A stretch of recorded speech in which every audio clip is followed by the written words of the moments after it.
Hi, this is Dr. Elizabeth Mumper with another episode of Kids Corner. Today, I want to talk to you about glutathione. You may not have even heard of glutathione, and I didn't think about it for years after I graduated from medical school until I realized how crucial it is for helping my patients with autism and other neurodevelopmental disorders. And in fact, glutathione is crucial for many conditions that are involved with chronic inflammation or chronic symptoms.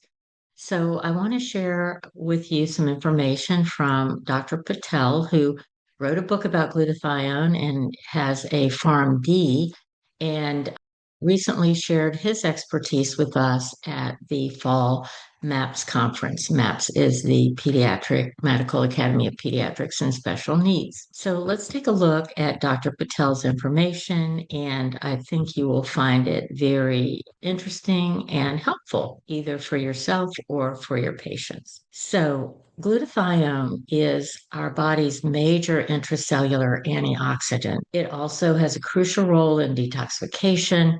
It helps our mitochondria function better, those powerhouses of our cells. It's really important to regenerate our gut epithelium, and it is crucial for immune balance.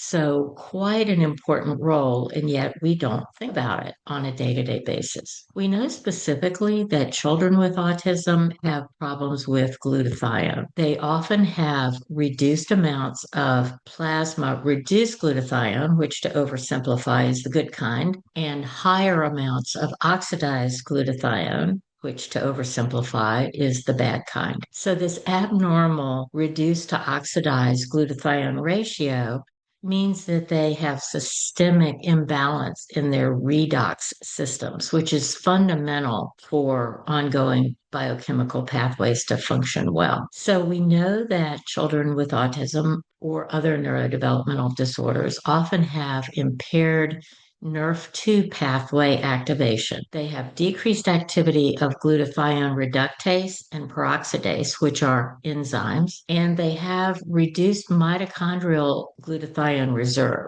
So they don't have extra amounts of glutathione that they can rally when needed. So these children often live in a state of chronic oxidative stress with impaired detoxification. But the good news is we can do something about that once we identify it. So, one of the ways that we can look for these problems is through testing genomics by using either saliva or blood testing to identify the little genetic variations that our patients have compared to neurotypical children or compared to children who do not have chronic illness.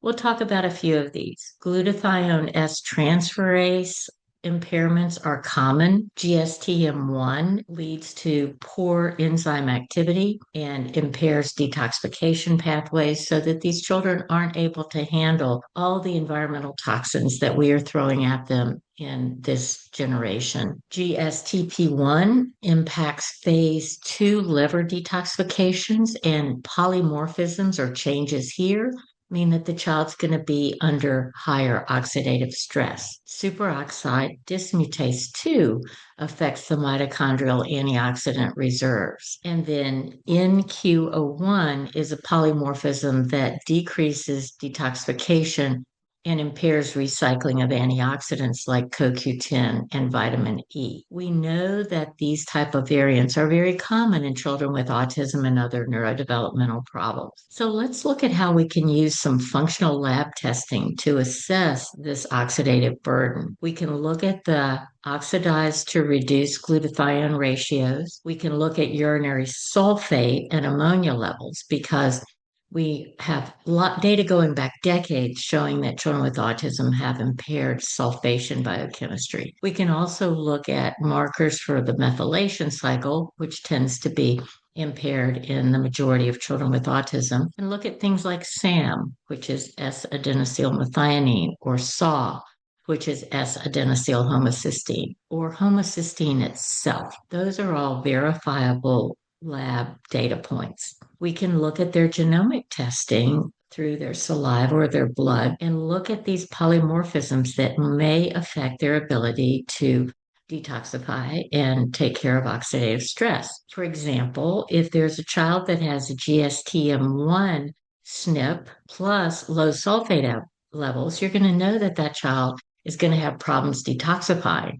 So you want to make that environment as clean as possible and decrease exposure to toxins, as well as trying to empower those detoxification pathways. If a child has superoxide dismutase 2 polymorphisms, genetic changes, plus high markers of oxidative stress, you know that their mitochondria are under chronic oxidative stress and are likely to go into the cell danger response and not be able to carry out all their normal functions. If you've got a child with low glutathione and impaired NQO1, that means that they're going to have poor recycling of antioxidants and they're going to have greater lipid or DNA oxidation, which means that their cell membranes are being damaged. So all this information that we already have supports precision dosing with nutraceuticals such as NOC, B vitamins, magnesium, and CoQ10. So let's talk about some of the ways that we can increase glutathione levels in our patients or our children. We can do micronutrient cofactors because nutrients like B6, B12,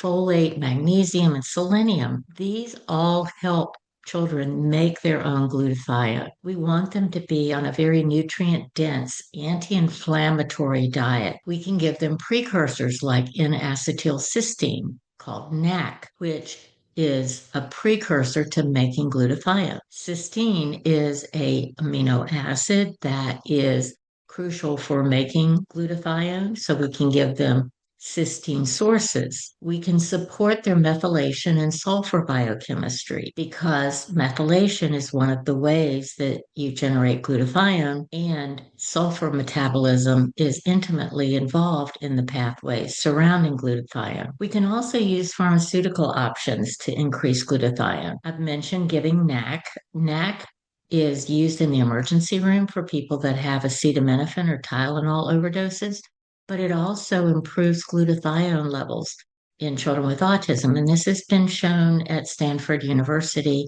and is part of mainstream medical literature. We can give oral glutathione capsules, but we have to be careful that they can actually be utilized and make it past the stomach acid. So we typically will look for liposomal emulsions where the glutathione is surrounded by fat to help it be utilized best. We can compound glutathione and give it intravenously, or we can give it in a mist, in an inhalation treatment, and even give it by suppository. One of our favorite tricks to use in children with autism who have difficulty taking certain pills or may not want to get IVs, we can use topical preparations where we smear cream on their feet at bedtime and then put socks on them overnight so that the topical glutathione can go through their skin and be absorbed. I will tell you that this topical glutathione tends to smell a little bit like rotten eggs.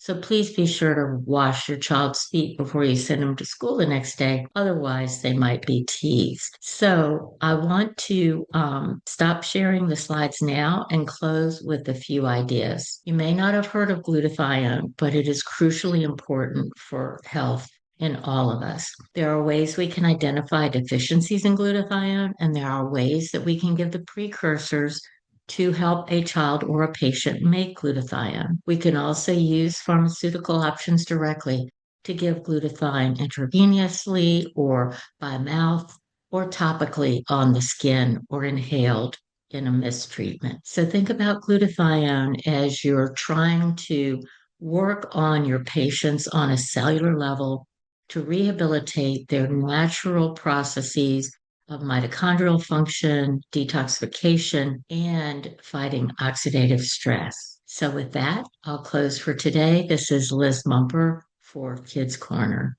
Thanks for tuning in.